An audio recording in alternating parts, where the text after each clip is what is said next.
ITI পলিটেকনিকের first year এবং পলিটেকনিকের second ইয়ারে ভর্তির যে অনলাইন অ্যাপ্লিকেশন সেটা কিন্তু 23 ফেব্রুয়ারি থেকে শুরু হচ্ছে এবং লাস্ট যে ডেট অর্থাৎ নতুন যে লাস্ট ডেট সেটা কিন্তু করা হয়েছে 15 মে 2024। আগের যে ইনফরমেশন ব্রাউচার দেওয়া হয়েছিল সেটাতে কিন্তু এই ডেটটা অন্য ছিল। তোমাদের অনলাইন ফর্ম ফিল আপের ডেট ছিল 4 এপ্রিল থেকে শুরু এবং শেষ ছিল 20 মে মাসের 20 তারিখ পর্যন্ত কিন্তু শেষ ডেট ছিল। এটা কিন্তু চেঞ্জ হয়েছে, তাই যারা যারা তোমরা নিজেরা ফর্ম ফিল আপ করবে এবং তোমাদের বন্ধুরা যদি ফর্ম ফিল আপ করে তাদেরকে কিন্তু লাস্ট ডেটটা অবশ্যই জানিয়ে দেবে। এবার এই ভিডিওতে তোমাদেরকে দেখাবো যে স্টেপ বাই স্টেপ তোমরা কিভাবে অ্যাপ্লাই করবে। তো শুরু হচ্ছে 23 ফেব্রুয়ারি এবং শেষ হচ্ছে 15 মে। অনলাইনে আবেদন করার জন্য তোমাদেরকে চলে আসতে হবে WBSCTVESD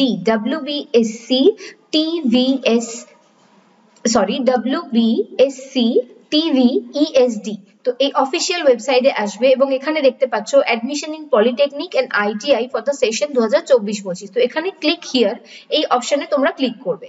ক্লিক হিয়ার এই অপশনে ক্লিক করার পরে তোমাদের যেটা করতে হবে সবার প্রথমে নিজেদেরকে রেজিস্টার করতে হবে। তো রেজিস্টার করার জন্য নিউ ক্যান্ডিডেট রেজিস্টার এই অপশনে ক্লিক করবে এবং সবার প্রথমে তোমার নাম, তোমার নামের মিডল নেম যদি কিছু থাকে, সারনেম যদি সারনেমটা দেবে, মিডল নেম যদি কিছু না থাকে সেটা ছেড়ে দেবে।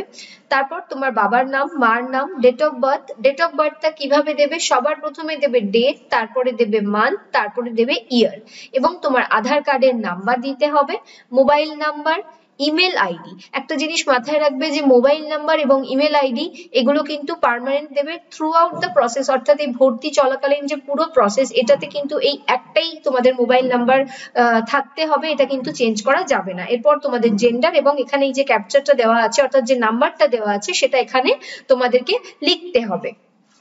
এবং একটা জিনিস মাথায় রাখবে তোমরা এই সমস্ত ডিটেলস গুলো দেওয়ার পরে তুমি যখন রেজিস্টার অপশনে ক্লিক করবে তোমার মোবাইল নাম্বারে একটা ওটিপি যাবে।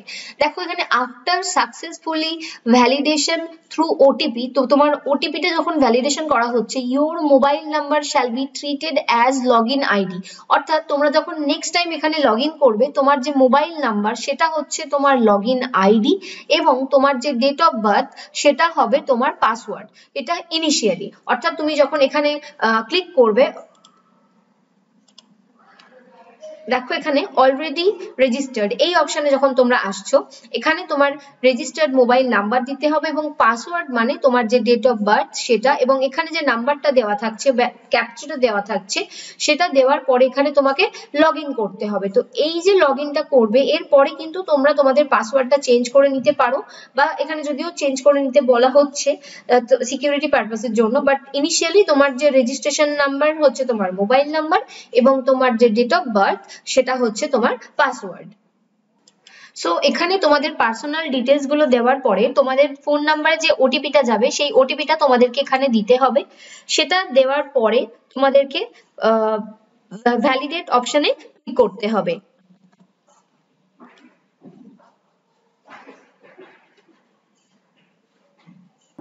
এবং দেখো ওটিপিটা যখন ভ্যালিডেট হয়ে যাবে এখানে এরকম দেখাবে যে ওটিপি ভ্যালিডেশন সাকসেসফুল। তো এরপরে তোমরা এখানে ক্লোজ বাটনে ক্লিক করে এই উইন্ডো থেকে বেরিয়ে যাবে এবং এরপর তোমরা তোমাদের নিজেদের যে প্রোফাইল সেটার মধ্যে এন্টার করবে।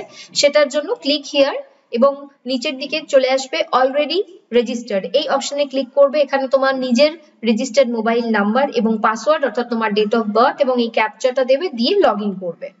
সো রেজিস্ট্রেশন প্রসেস করার পরে এবং নিজের প্রোফাইলে এন্টার করার পরে তোমরা এরকম অপশন দেখতে পারবে। এখানে দেখাচ্ছে যে তোমার প্রোফাইল আপডেট নয়, এটাকে আপডেট করো।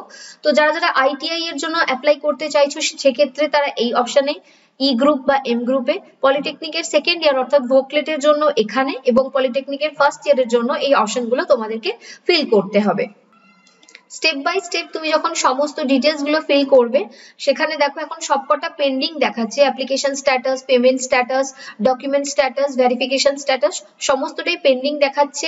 স্টেপ বাই স্টেপ প্রসেস গুলো করলে এগুলো কিন্তু ওয়ান বাই ওয়ান তোমরা কমপ্লিট করতে হবে। সো সেটা করার জন্য তোমাদেরকে এখানে প্রথমে আপডেট নাও অপশনে ক্লিক করতে হবে। আপডেট অপশনে ক্লিক করলে তোমাদের যে বেসিক ডিটেলস গুলো রেজিস্ট্রেশনের সময় দিয়েছিলে সেগুলো চলে আসবে। তারপর তোমাদেরকে নিজেদের যে বাকি ডিটেলস সেগুলো কিন্তু ফিল করতে হবে। তার মধ্যে তোমাদের রিলিজিয়ান ক্যাটাগরি এসসি এসটি যাদের যেটা আছে সেটা, যাদের এসসি এসটি নেই সেক্ষেত্রে কিন্তু তারা আনরিজার্ভ বা জেনারেলে ক্লিক করবে। নেক্সট হচ্ছে willing to avail economical weaker section EWS, এটাতে ইয়েস কি নো, ইয়েস যদি হয় তাহলে ইয়েস, নো যদি হয় তাহলে নো। ইয়েস কারা কারা করবে, যে সমস্ত, আর একটা জিনিস ইডব্লিউএস তোমরা যদি করো সেক্ষেত্রে কিন্তু 10% রিজার্ভেশন থাকবে, অর্থাৎ কোনো কলেজে যদি 60টা সিট থাকে সেক্ষেত্রে কিন্তু 6টা সিট ইডব্লিউএস স্টুডেন্টসদের জন্য দেওয়া হবে।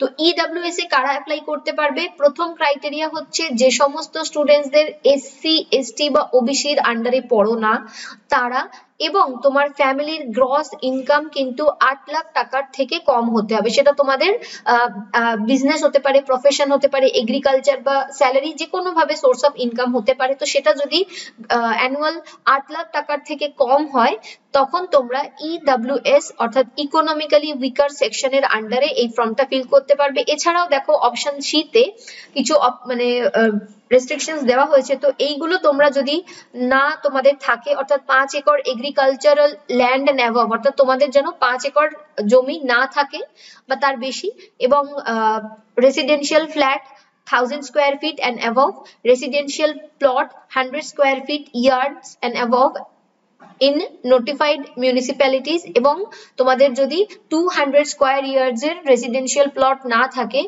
above in the areas other than the notified municipalities, তো সেক্ষেত্রে কিন্তু তোমরা ইকোনমিক্যালি উইকার সেকশনের যে সুবিধা সেটা পেতে পারো। সেটার জন্য তোমাদেরকে কি করতে হবে, এই যে একটা ফর্ম দেখতে পাচ্ছ অ্যানেক্সার এ, এখানে দেখো যে application for economically weaker section certificate, তো এটা তোমাদেরকে বার করতে হবে এবং তোমাদের কিন্তু এটা আপলোড করতে হবে। এটা তোমাদের কাছে যদি না থাকে বা তোমরা সত্যিকারের যদি এটার আন্ডারে না পড়ো তাহলে কিন্তু এটা করো না তোমরা, পরবর্তীকালে কিন্তু তোমার অ্যাপ্লিকেশন ফর্মটা বাদ দেওয়া হতে পারে বা তোমার অ্যাডমিশনটাও কিন্তু ক্যান্সেল করা হতে পারে। তো যারা মানে করতে চাইছো এটা খুব মানে ভাবনা চিন্তা করে করবে।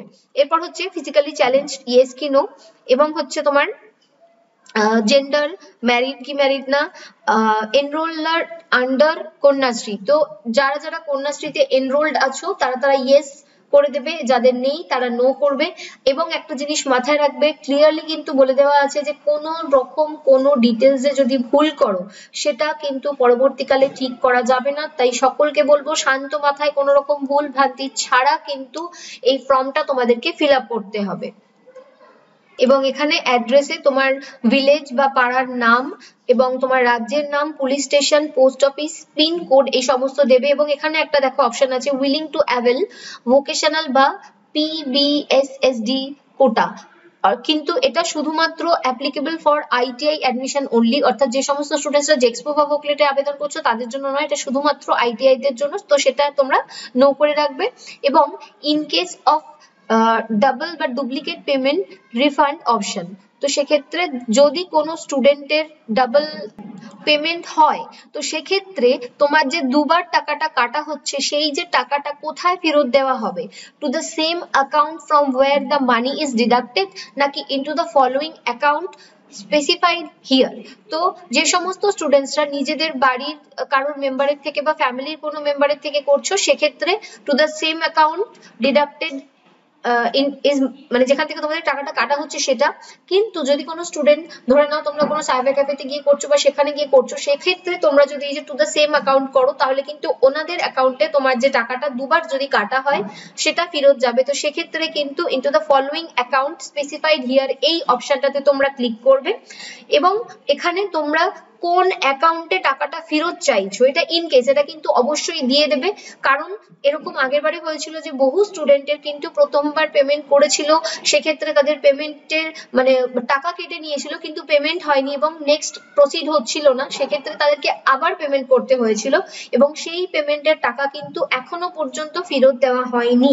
ওকে, তো সকলে খুব ভালো করে করবে এবং এটা ডেফিনেটলি অবশ্যই দিয়ে দেবে যে কোন অ্যাকাউন্টে তোমার যদি টাকা দুবারের বেশি কাটা হয় ফেরত যাবে, অ্যাকাউন্ট হোল্ডারের নাম অর্থাৎ কোন অ্যাকাউন্টে মানে টাকাটা যাবে সেটার অ্যাকাউন্ট যে হোল্ডার তার নাম, তার ব্যাংকের নাম, ব্রাঞ্চের কি নাম, আইএফএস কোড এবং ব্যাংকের অ্যাকাউন্ট নাম্বার। তো এই সমস্ত ডিটেলস গুলো দেওয়ার পরে তোমাদেরকে সেভ অপশনে ক্লিক করতে হবে। সো নিজের প্রোফাইলটাকে আপডেট করে নেবে, অর্থাৎ যে ডিটেলস গুলো বললাম সেগুলো দেবে, এবং দেওয়ার পরে তুমি যদি ধরে নাও পলিটেকনিক এর ফার্স্ট ইয়ারের জন্য অ্যাপ্লাই করতে চাই, তো তাহলে সেক্ষেত্রে এখানে অ্যাপ্লাই নাও অপশনে তোমাদেরকে ক্লিক করতে হবে।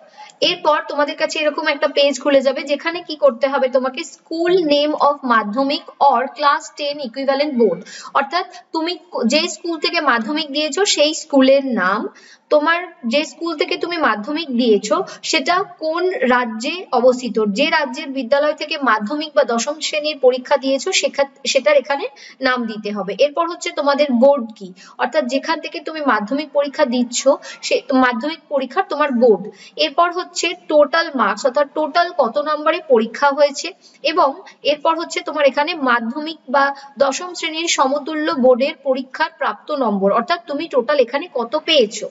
এরপর হচ্ছে তোমার ফিজিক্যাল সায়েন্সের ফুল মার্কস, এবং ফিজিক্যাল সায়েন্সে তুমি কত পেয়েছো, এবং ম্যাথমেটিক্সের ফুল মার্কস এবং ম্যাথমেটিক্সে তুমি কত পেয়েছো।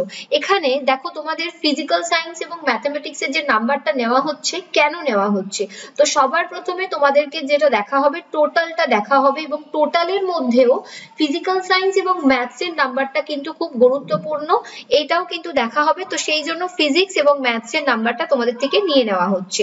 টোটালটা এবং ফিজিক্যাল সায়েন্স এবং ম্যাথসের যে নাম্বার সেটার উপরে ভিত্তি করে কিন্তু তোমাদের যে মেরিট লিস্ট, অর্থাৎ যে র্যাঙ্ক দেওয়া হবে সেটার উপরে কিন্তু দেওয়া হবে।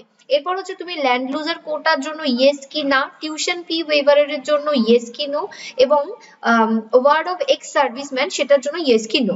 টিউশন ফি ওয়েভারার সেটা তোমাদেরকে বলে দিয়েছিলাম। আরো একবার দেখে নাও যে সমস্ত স্টুডেন্টসদের ফ্যামিলির ইনকাম 8 লক্ষ টাকার বেশি না, সেক্ষেত্রে তারা কিন্তু টিউশন ফি ওয়েভারের আন্ডারে অ্যাপ্লাই করতে পারবে। এটার জন্য কিন্তু তোমাদেরকে এই যে ফরম্যাটটা দেখছো এই ফরম্যাটটা ফিল করতে হবে, এবং এটা তোমাদেরকে কিন্তু সাবমিট করতে হবে। সো এই সমস্ত ডিটেলস গুলো দেওয়ার পরে তোমাদেরকে সেভ অপশনে ক্লিক করে দিতে হবে। সো দেখো অপশন গুলো সমস্ত কিছু প্রোভাইড করার পরে এখানে দেখো অ্যাপ্লিকেশন স্ট্যাটাস দেখাচ্ছে কমপ্লিটেড। এরপর তোমাদেরকে কি করতে হবে, পেমেন্ট করতে হবে, এবং ডকুমেন্ট স্ট্যাটাসের মধ্যে গিয়ে সমস্ত ডকুমেন্টস গুলোকে আপলোড করতে হবে, এবং বাকি রয়েছে ভেরিফিকেশন স্ট্যাটাস। তো এই তিনটে স্টেপ নেক্সট যে ভিডিও সেটাতে তোমাদেরকে দেখাবো।